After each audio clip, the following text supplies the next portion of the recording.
You know, in elementary school, I remember most of my teachers. Like, first grade was Miss Campbell, second grade was Miss Wilkinson, third grade was Miss Marley. Like, they all had like an impact on my grade school learning.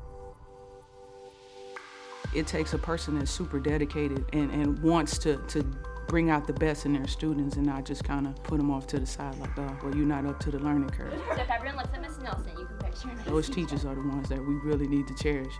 My parents set me down like from day one. Even when I picked up the ball, they was like, the books come first. And my mother was just into school. She was one of those kids that always got ahead. And she kind of helped my father understand how important education was for itself. So from an early age, it was instilled in me like, no matter what you do in life, you're gonna get good grades. You're gonna make sure that you're on the right academic path. Don't get me wrong, school was great, but we just were at a slight disadvantage. But I was fortunate to have people like my teachers that made sure we kind of stayed at the same pace with everyone else, even though we didn't have as much as some other schools. Students spend more waking hours at school than they do at home, so I think it's really important that the classroom be a type of home for them, to feel loved and feel safe and feel valued. Education at this time just isn't a fair and equal opportunity for all students, and so DonorsChoose is an opportunity for teachers to create individual projects for their individual learners. When my students come in here and they see all the resources that they have, they know that I care and they want to learn from me. To get our kids energized and to get them invested in the learning, it's super important that we have materials that engage them, books that are at their level, and just things that get them excited about coming to school. I've donated to many different organizations, and I had got to a point where I didn't feel like the funds was going where it needed to go. What I liked about DonorsChoose is just that the donors get to choose the projects that they wanted to fund. You can base what you want to put your money toward, like whether it be math for me or reading or technology station or whatever it is, you get to choose. It doesn't have to be $1,000. It can be $10. Like, it goes a long way. That's a pack of pencils. When I first started teaching, I didn't know about DonorsChoose yet. I probably spent at least a few $1,000s out of pocket. So the sites allowed me to provide so much more to my students than I would otherwise be able to provide on my own.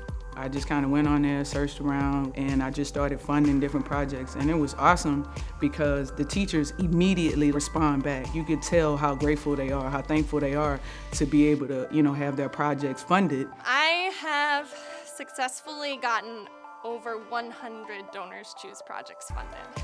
Yeah, so this is our classroom gathering space, our rug. I got this rug funded as one of my DonorsChoose projects.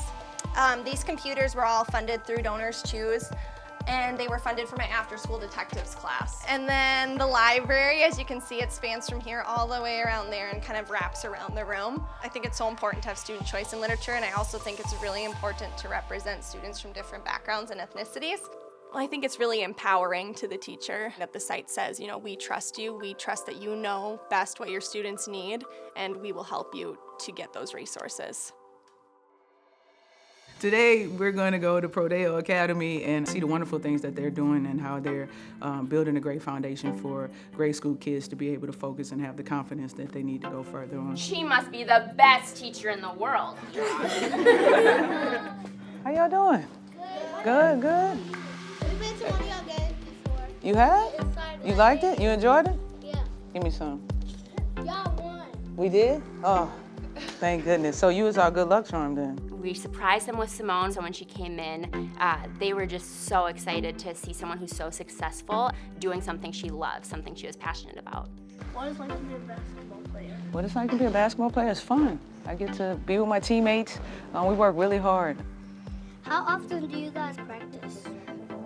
Every day. We practice every day for like 3 hours, 3 or 4 hours a day. I think meeting Seimone now, she has a huge fan club that she may not have anticipated. Do you have abs? I'm working on that. I'm working on that. Just being able to present them with something that they'll be able to utilize throughout their academic time here. It fills you with joy. $5,000! I'm going to try to do as much as I can to continue the efforts of educating these kids and giving the teachers an opportunity to have the best chance of educating them.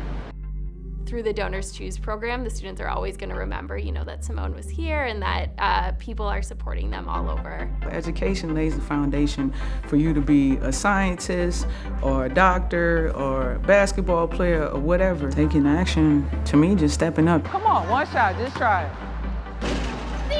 Look at that! Look at that! Look at that! Give it some! You said you was gonna do it, you did it.